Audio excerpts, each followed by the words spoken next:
Alhamdulillahirobbilalamin.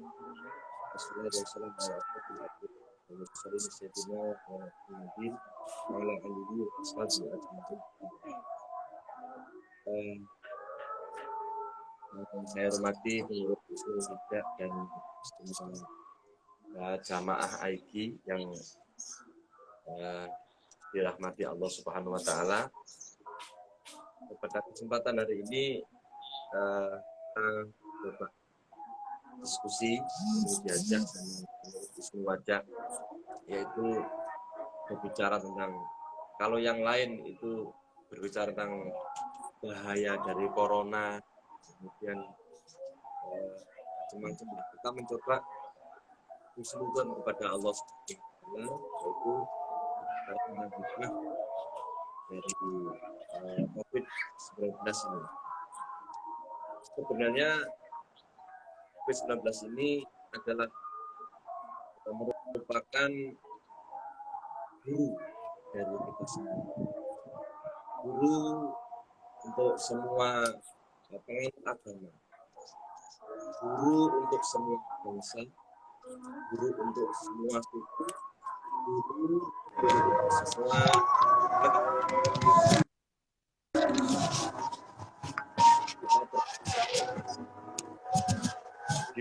dari mana kalau kita santri gitu. Kalau kita mengikuti apa yang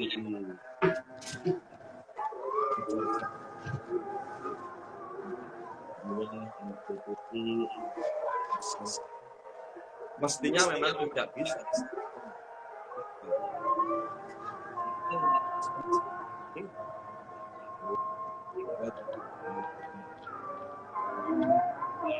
Sampai kemudian kita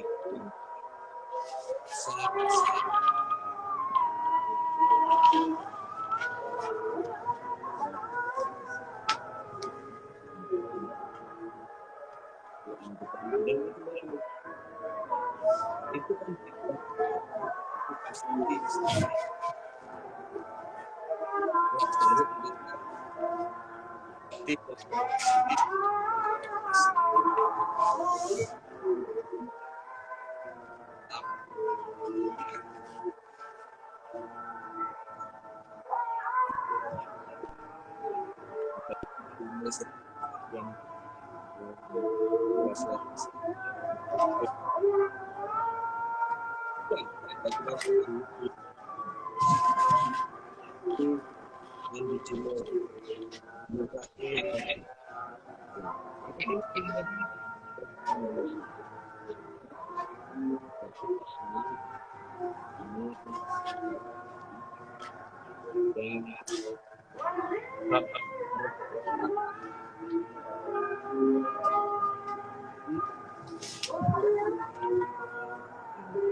yang terbaik, yang mau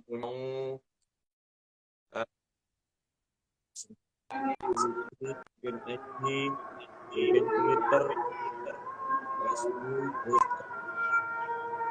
yang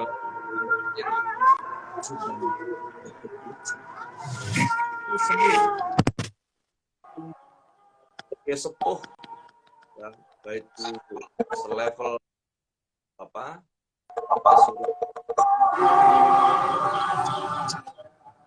sampai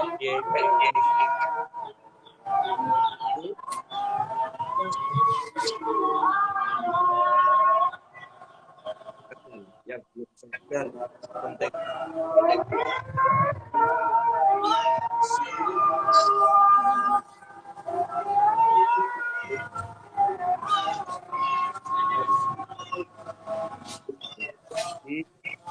yang tahu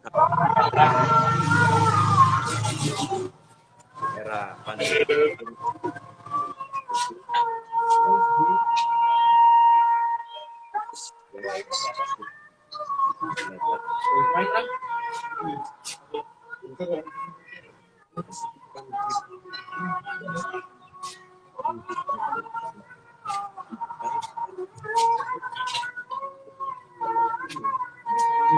Nanti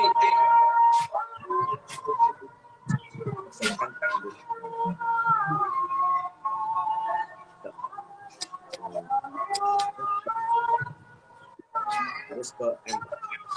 Mohon maaf sebelumnya Cak Dula. Mohon maaf memotong sebentar nggih. Mungkin bisa ini suaranya panjenengan mungkin bisa pakai ini headset atau mungkin atau Cak, karena mohon maaf sekali suara panjenengan tidak begitu dengar.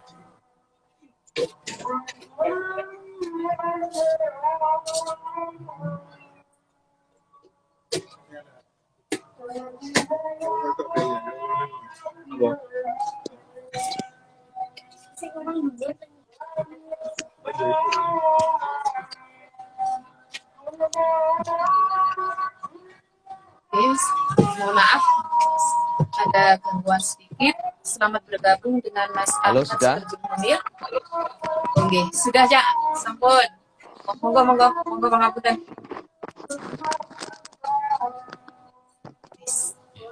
Monggo.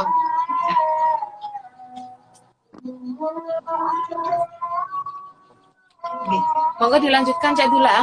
Mungkin terkait hikmah tadi bisa. Subhanallah. Pesantren rakyat. Oke. Monggo Cak. Oke, gimana? Oke. Oke, matur nuwun. Ya, jadi begini. Jadi dengan adanya COVID-19 ini, maka kita diajari oleh COVID ini, semua negara, semua bangsa, semua penganut agama, agar semuanya itu sadar bahwa kehidupan berbangsa, bernegara di ke depan itu orang itu sudah wajib menggunakan teknologi informasi seperti ini. Saya ulang lagi ya, bahwa nanti ngaji sudah tidak lagi harus ketemu, itu otomatis. Sekolah tidak harus masuk kelas, kuliah tidak harus masuk.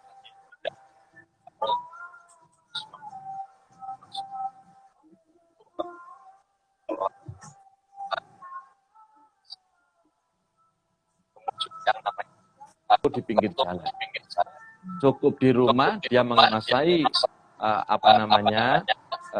teknologi informasi, kira-kira ya seperti pakai WA, kemudian pakai IG, pakai Facebook untuk memenuhi kebutuhan kita di rumah, kebutuhan keluarga, kebutuhan apapun. Nanti cukup berada di rumah itu sudah terpenuhi. Begitu.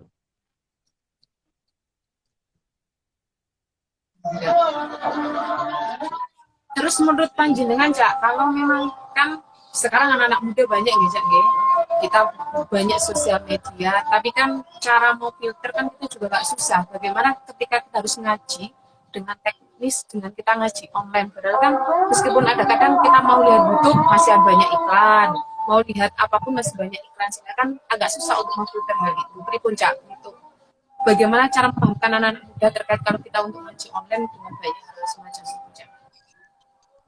Maaf, tidak. Ya, oke nih.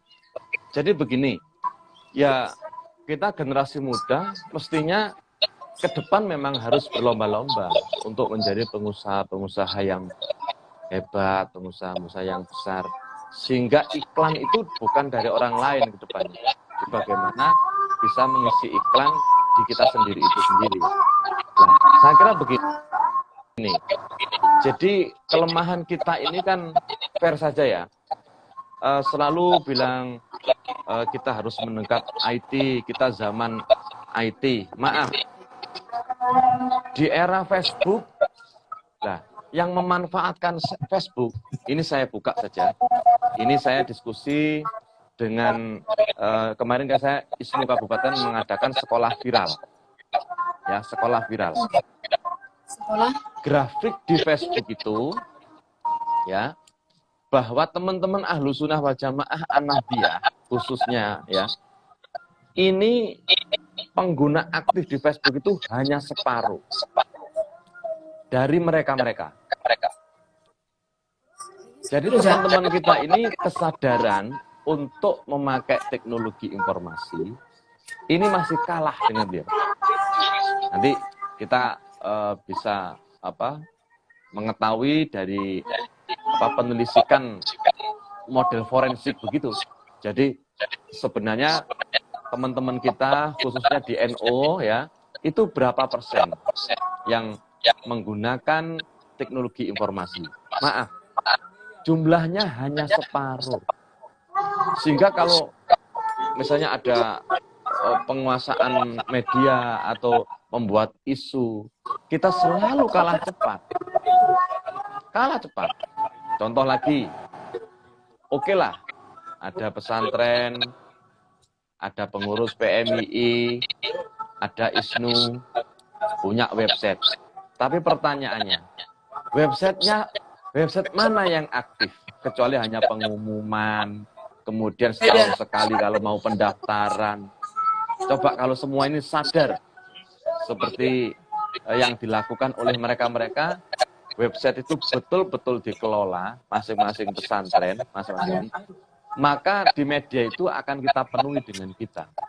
Nah, maka ini COVID-19 ini mengajari kita agar kita sadar untuk menyampaikan sesuatu promosi tidak harus pakai banner. Untuk menjual sesuatu tidak harus pakai toko di pinggir jalan. Asalkan kita ini menguasai online ya, bisnis online dan macam-macam, maka sebenarnya ini bisa menjual barang, menjual dagangan, termasuk menjual ide, termasuk bisa menjual produk-produk sosial di mana terkait apa yang dibutuhkan oleh masyarakat kita. Begini, Jak, kemarin itu saya sempat diskusi dengan ini para Ustadz, kedilemaan orang-orang kan memang saya sepakat dengan panjenengan dengan bahwasanya kita harus peka IT, kita harus canggih terhadap IT, paham terhadap teknologi. Tetapi kadang orang-orang begini, beliau susah untuk menyampaikan bagaimana ketika kita harus menyampaikan kepada para audien terkait apa yang materi yang akan kita sampaikan. Nah, itu juga menjadi problem khususnya ketika kita berbicara di dunia pendidikan. Ya, karena kan tidak semua anak-anak siswa itu akan memahami dengan pola kita harus video, kecuali kalau tatap muka ada yang pahamnya dengan tatap muka. Itu persoalan di dunia pendidikan. Mungkin kalau yang ini selama ini yang saya rasakan. Yang kedua juga menjadi problem juga, Cak, pangapunten. Kalau dulu kita habis sholat, kita salaman, silaturahim, satu sama lain. Kalau sekarang kan sangat kita minta maaf pun lewat WA dan seterusnya. Ada yang berbilang, nggak afdol. Nanti kayak gitulah. Mungkin panjenengan sendiri bagaimana, Cak? Yang pertama, masalah kesulitan menangkap materi dengan ini. Saya kira itu ya oke lah. Memang sebaiknya kita harus bertemu, bertatap muka. Tapi di era-era yang akan datang kan pasti sekolah itu adalah model daring. Itu pasti dah. Ya kan, dan ini sudah dilakukan. Ya, di Bendara Islam Kabupaten itu khusus apapun ke Amerika, ke Kanada, ini sudah tidak lagi masuk kelas. Kemudian di universitas terbuka, ya, UT Negeri Malang ataupun UT Negeri yang ada di Indonesia ini juga nggak ada yang masuk kelas. Dan ijazahnya juga sama dengan alumni UNIRA. Ijazahnya juga sama persis untuk mencari pekerjaan alumni UIN. Ijazahnya juga sama persis dari UB, bahkan negeri gitu kan. Nah, ini harus disadari bahwa kita sudah bisa mendapatkan sertifikat dari luar negeri, dari UT Negeri, tanpa masuk kelas. Tanpa masuk kelas. Oke, kelas yang konvensional harus tetap ada. Tapi kesadaran untuk daring, kesadaran untuk berteknologi, maka ini wajib. Karena apa? Apapun yang terjadi, era masa yang akan datang itu akan seperti itu. Maka kita pakai kaidah al-mukhafatu ala qadimi sholih al-ahdi bil jadidil aslah. Yang lama yang masih bisa dipakai kita pakai. gitu kan. Kalau itu masih bermanfaat, tapi kita harus apa? Berjadidil aslah, mencari sesuatu yang lebih baik, sesuatu yang lebih sempurna, sesuatu yang bisa sinergi dengan zaman. Itu yang pertama. Yang kedua, masalah tidak boleh salaman, kemudian tidak boleh jamaah di masjid. Ini kan hanya sifatnya sementara. Sifatnya adalah sementara. Dan itu pun di pondok-pondok juga banyak yang masih salaman. Ya kan? Di masjid-masjid juga masih banyak orang yang salaman. Di zona hijau, ya, yang daerahnya aman, masih melakukan itu kan. Kecuali di zona merah seperti Surabaya, DKI, ya, kemudian ada beberapa kecamatan yang ada di Kabupaten Malang yang memang itu berbahaya, yang memang sebaiknya menjaga keamanan diri kita sendiri itu lebih penting, ya kan, daripada sekedar menjalankan sunnah salaman tapi kita mendapatkan bahaya. Dengan kaidah apa? Darul mafasid muqaddimun ala jalbil masolih, ya. Jadi apa namanya? Kita menghindari balak dulu, menghindari penyakit dulu untuk membantu pemerintah mencegah penyebaran COVID-19. Walaupun itu saya juga nggak tahu COVID-19 itu kan saya juga tidak mendapatkan informasi yang rinci, siapa yang kena, alamatnya mana, tahu-taunya mati semuanya COVID, tahunya mati semuanya COVID. Tapi ternyata setelah dikubur dapat 7 hari, kemudian setelah di laboratorium, ternyata bukan COVID. Nah gitu kan, kayak di Dampit kemarin katanya COVID, ternyata arek kena tipes. Lah ini kan, ya inilah sebenarnya kecepatan teknologi kita, baik di masyarakat ataupun pemerintah, kita itu masih payah. Dan kemudian yang perlu saya sampaikan juga, ketika nanti kita harus masyarakat melakukan transaksi perdagangan, ini penting Bu. Transaksi di perdagangan, pembelajaran daring, maka pemerintah itu mestinya atau lebih tepatnya wajib memfasilitasi internet gratis. Kenapa? Karena paketan, ya, itu bukan lagi untuk kebutuhan individu, tapi paketan atau kuota internet itu untuk transaksi lalu lalang dan kebutuhan dasar manusia atau masyarakat atau rakyat, untuk perdagangan, untuk menjual online, untuk daring, untuk ngaji. Sama halnya, Mbak, sama halnya nanti kuota itu, internet itu seperti jalan tol, seperti jalan raya, seperti jalan kabupaten, bahkan seperti jalan kampung dan gang kampung, sebagai urat nadi ekonomi. Kalau dulu urat nadi ekonomi, urat nadi berbangsa bernegara adalah jalan raya, maka sekarang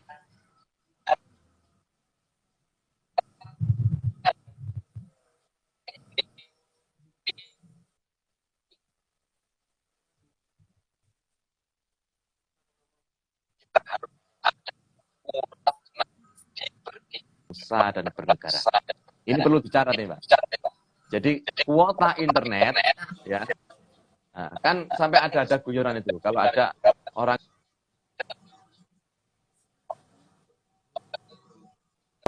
dia ngambil di WA sudah tidak bisa jalan, itu namanya apa?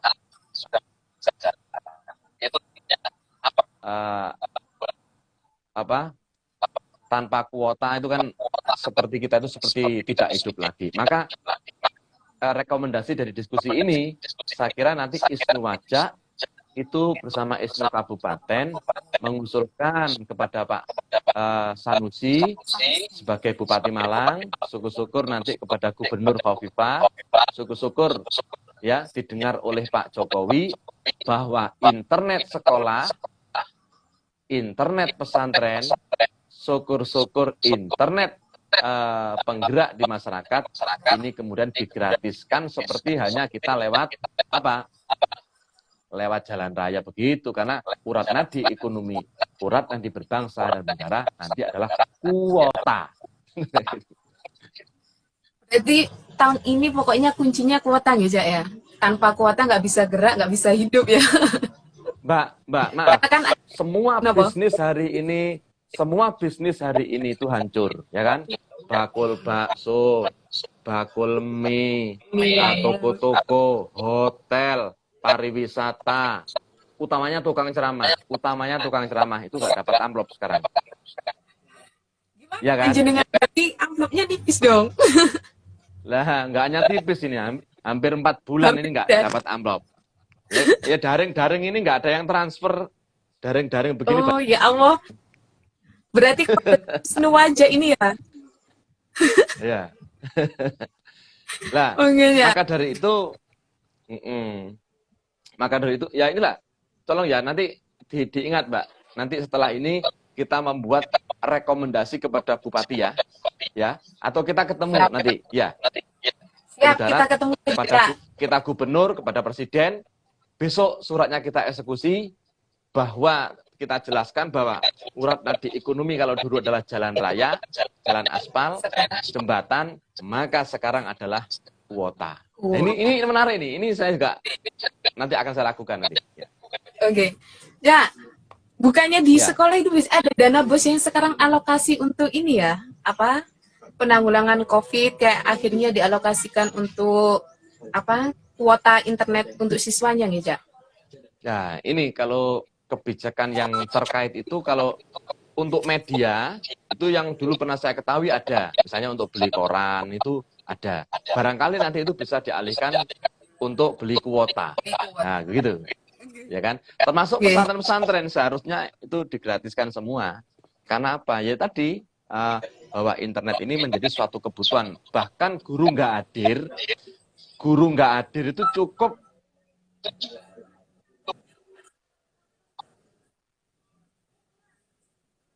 itu yang sudah intelijensi TV-nya sudah bagus, teknologinya sudah terbaik, sudah anak bisa belajar di situ, itu kan? Sebenarnya di Kementerian Pendidikan kan sudah ada itu, sebelum COVID ini sudah ada TV pendidikan, tapi masyarakat tidak ada yang tahu. Karena apa? Ya nggak ada kuotanya. Kalau kita pakai sinyal TVRI, pakai itu nggak nyaut, karena kurang ya. Sebentar Cak, ini ada yang menyapa panjenengan Cak, dari siapa ini? Mas atau Mbak ini, Brave Obed. Assalamualaikum Yai. Waalaikumsalam warahmatullahi wabarakatuh. Kita lanjutkan lagi Cak, nggih. Nggih. Makin panas sebenarnya Cak, kalau saya berbicara tentang hikmah di balik corona ini sebenarnya lebih banyak, kalau saya lebih banyak negatifnya. Maksudnya negatif saya pikir dari segi ekonomi tadi nggih.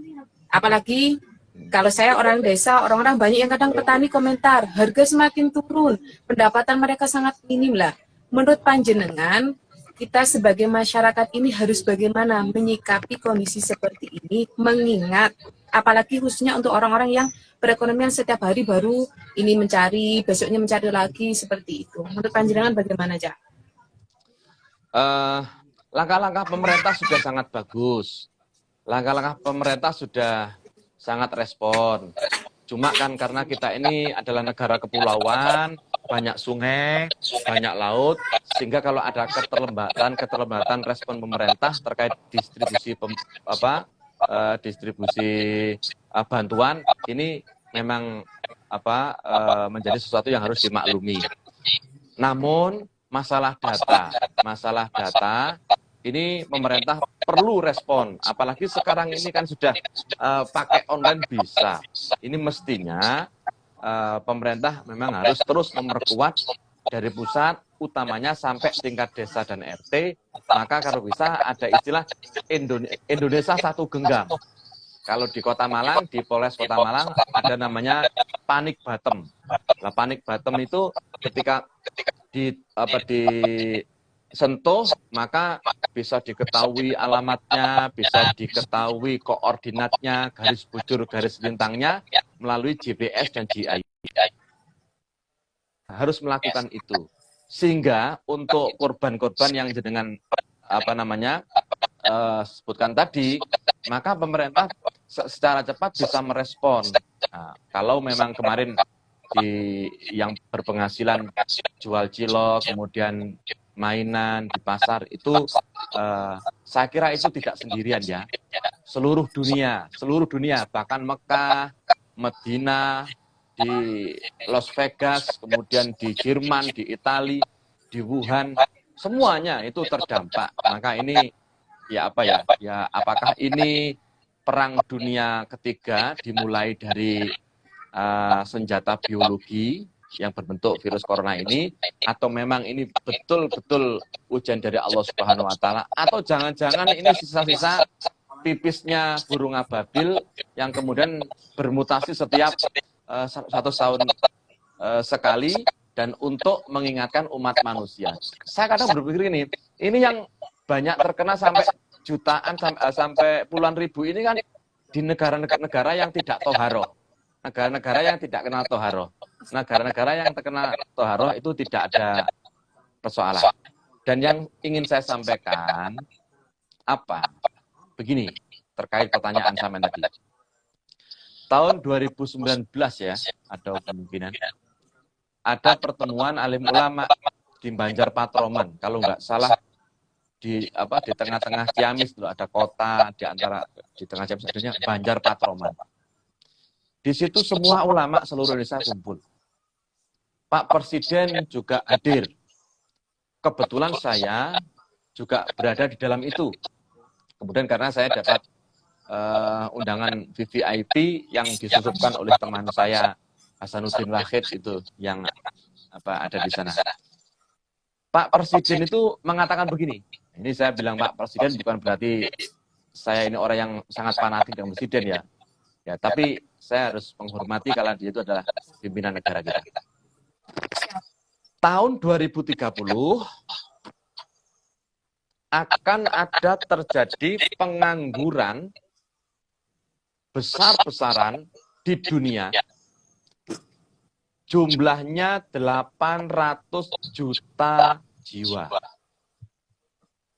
Nah, kalau 1 jiwa yang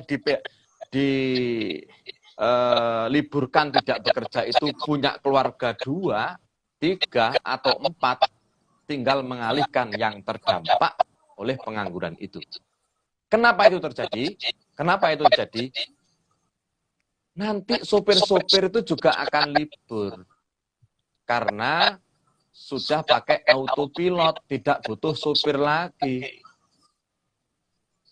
Diawali oleh Wuling itu.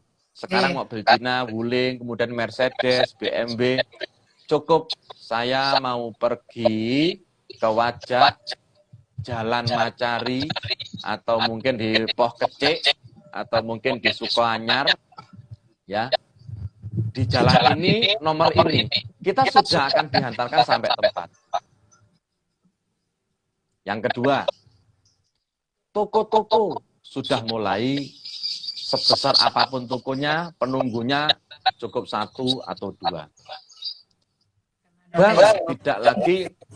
Bank itu tidak lagi nanti membutuhkan banyak karyawan. Karena sudah pakai e-money, electronic money. Ya kan? Auto debit. Bahkan orang setor saja sekarang tidak usah pakai masuk kantor bank.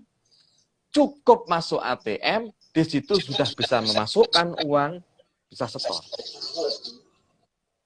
Kemudian di militer, yang sifatnya manusia juga akan berkurang, karena negara akan beralih ke tentara-tentara, ke alat-alat perang yang memakai artificial intelligence.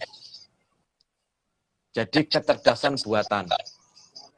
Kecerdasan buatan bisa menembak sendiri, kemudian untuk menyisir sudah pakai drone, kemudian untuk masuk sudah pakai teknologi yang tidak perlu lagi mengirim pasukan yang ada nyawanya, cukup diklik di situ garis koordinatnya, garis bujurnya, garis selintangnya, maka alat itu diklik sudah bisa menghancurkan suatu kampung, bisa menghancurkan suatu negara, bisa mencari. Kemudian polisi juga begitu, nanti akan seperti Dubai. Di setiap jalan sudah ada CCTV, ya kan? Di setiap kampung sudah ada CCTV. Kemudian manusia, pengurusan KTP, itu sudah pakai sidik jari, sidik kaki, kemudian mata, wajah dari kiri, dari kanan, perawakan dari belakang, sehingga kalau ada pencuri, itu cara jalannya saja, dan warna suaranya, didetek, itu bisa diketahui, oh ini yang menjadi copet ini Abdullah Sam, RT 07, RW 01, Jalan Kepala Suradi, Selatan, Stasiun Sumberbojo. Sudah begitu nanti. Nah, di pertanian juga begitu. Coba kita tahu di Israel, coba kita tahu di New Zealand, di Australia, di Amerika. Dua petani saja, itu bisa ya dengan mesin yang canggih, kemudian penyemprotan juga pakai drone, ya kan? Berujulnya sudah pakai mesin, cara panennya juga begitu. Ingat di Israel itu tidak ada air, tapi sekarang sudah hampir swasembada pangan. Padi, kemudian tebu sudah tidak impor lagi. Kenapa?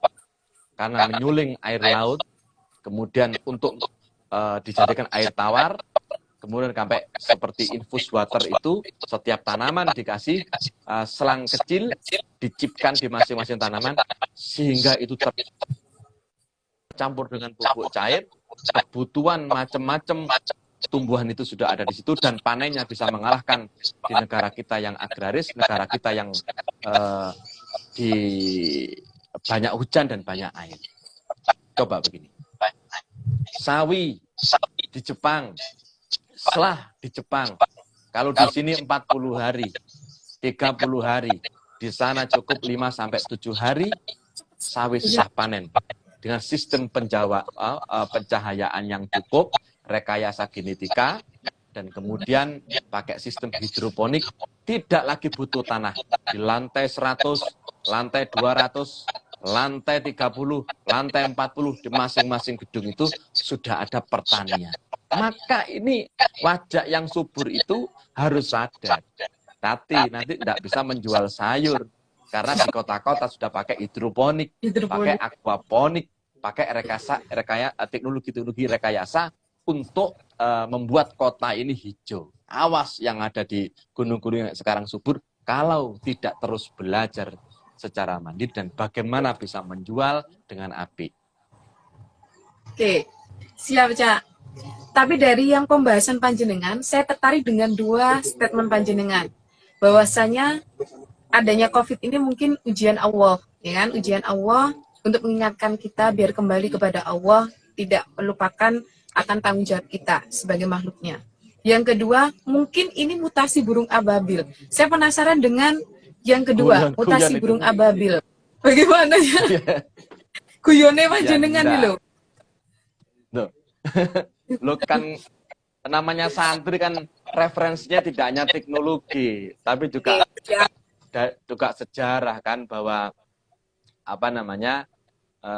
dari tahun ke tahun itu yang namanya Allah itu memberi ujian berupa wabah, taun, ya berupa perang, berupa gunung meletus, tsunami. Ini kan selalu aja begitu kan.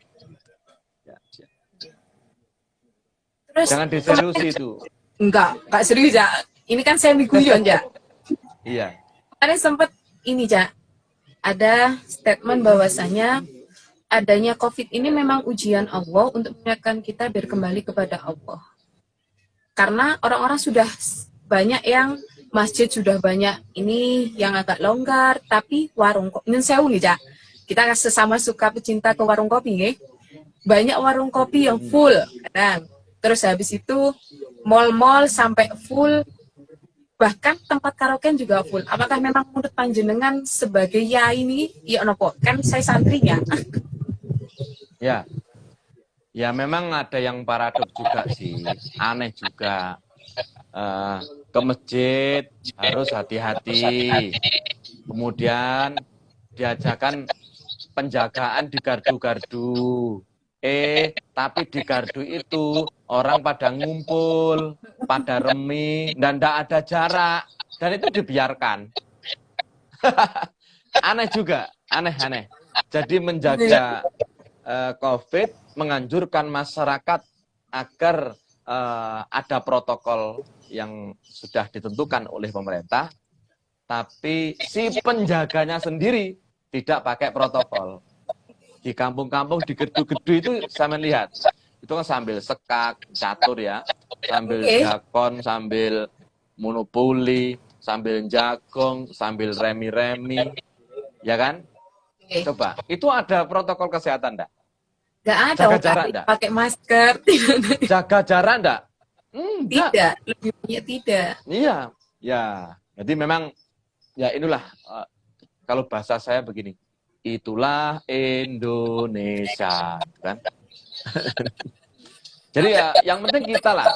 Ya kalau anjuran pemerintah begitu ya, kita ngikutilah. Karena apa? Kalau yang di kafe-kafe, kemudian di warung-warung kopi, lah memang beliau-beliau ini kan apa namanya? Sakit sumpek di rumah, secara psikologis ya sumpek di rumah, maka cari hiburan. Lah kita sajalah ya yang memang pemerintah menganjurkan begitu, PBNU juga begitu, MUI juga begitu. Lah saat PSBB kita lakukan, maka itu komitmen atiullah wa atiur rasul wa ulil amri minkum. Kita niati begitu saja. Saya juga begitu kok. Ini selama tidak ceramah juga nggak keluar, saya itu malah banyak berkebun, santai-santai saya ajak ternak sapi, sehingga kan tidak kumpul manusia, kumpulnya kan sapi. Yang penting tidak kumpul kebo. Berarti kita nanti bisa nggak, Cak, sawan ke panjenengan nggih? Oh siap. Terima kasih banget. Ayo, Oke, kapan? Kita tunggu nanti. Nah. Oke, siap. Terakhir mungkin, Cak, ya? Terakhir. Sebenarnya kepingin masih kita ngobrol lagi. Menurut panjenengan, dengan tahlil rutinitas keagamaan kita yang sekarang kalau di desa-desa kan, kecuali yang memang zona hijau, memang sudah melaksanakan rutinitas keagamaan seperti biasanya, tetapi bagaimana dengan zona yang memang itu zona, bukan zona merah masih ya masih agak was-was, akhirnya rutinitas keagamaan ditiadakan. Bahkan itu mending di rumahnya masing-masing. Bahkan ada yang tidak, di rumahnya pun tidak ada jaminan untuk mereka melakukan. Sebenarnya kan ini jadi keresahan juga, khususnya kita sebagai orang-orang ini nggih, NU nggih, karena tahlil nggak ada, dibaan nggak ada, manakib nggak ada, dan seterusnya. Menurut panjenengan bagaimana, Cak? Beginilah, ya kita kembali bahwa memang ini kan PSBB sudah selesai, di Malang utamanya. Ya kita kembali, kalau bahasanya orang-orang itu new normal. Ya. Jadi itu tas waras. Coro Jawa itu tas waras. Lah iya, itu tas waras. Menurut saya begini, jadi kita kembali kepada kita sudah kenal ya. Sudah kenal yang namanya apa itu corona. Cara penanganannya. Yang paling rawan itu kan usia 45 ke atas, kemudian yang punya penyakit bawaan. Kemudian begitu. Lah, maka kita tahu, kita dengan sadar itu, oh ya wes, lek ngono kalau usia sekian, ya mari kita melaksanakan tahlil. Mari kita beraktivitas seperti normal. Tetap kita hati-hati memperhatikan protokol yang ada. Jadi misalnya ya tetap pakai masker, kemudian ya kita sehat, olahraga, banyak berjemur, dan jaga jarak. Sekarang itu, di saya sudah begitu. Mulai kita lakukan aktivitas-aktivitas itu sekaligus untuk membangkitkan masyarakat lagi dari trauma-trauma itu. Karena kalau tidak seperti itu, kalau sampai ini terus-menerus begini, betul-betul negara akan bangkrut dan masyarakat juga akan resah, dan ini sangat membahayakan kehidupan berbangsa negara, khususnya umat Islam tidak bisa beraktivitas ke masjid, kemudian ke musola, di pondok pesantren. Adapun sesuatu virus corona ini, COVID-19 ini, sungguh-sungguh tidak jelas informasinya ke masyarakat, sehingga yang kena itu siapa, terus bagaimana. Ini kan seperti di awang-awang, hanya kita itu konsumsi dari televisi, dari WA, dari grup, di sini ada orang mati kena corona, di sini ada mati kena. Lah, positifnya bagaimana? Jujur aja, jujur deh. Saya bertanya ke camat saya bertanya dan ramil saya. Ini serius nih, tidak ada yang tahu, ya kan? Bahkan ya pokoknya mengikuti perintah begitu, Cok. Ini kan sama dengan genderuwo, sama dengan medi, maya. Maka kita harus proporsional menyampaikan informasi kepada masyarakat. Poinnya begini yang terakhir, mari kita beraktivitas seperti sedia kala, ke pasar, ke sawah, ke masjid, ke TPQ, ke pesantren, ke musola, tahlilan, tibaan, tapi tetap memperhatikan protokol kesehatan dan sesuai dengan SOP yang dicanangkan oleh negara dan himbauan dari PBNU. Saya kira itu, Mbak. Mungkin itu Ngeja, kita bertemu di lain waktu. Pingin sebenarnya kita sharing lagi, Ja. Kita wajib untuk mengadakan kaji online selanjutnya dengan panjenengan ini. Karena masih saya sangat mengapresiasi Isnu Wajak, ya. Alhamdulillah sudah ngajak duluan. Karena Isnu Kabupaten kemarin sudah mengawali kan, pakai Zoom itu, kemudian ya. Nah ini saya terima kasih. Semoga ini bisa Isnu PAC yang lain itu kemudian bisa meniru Isnu Wajak. Terima kasih Ikatan Sarjana NU Kecamatan Wajak.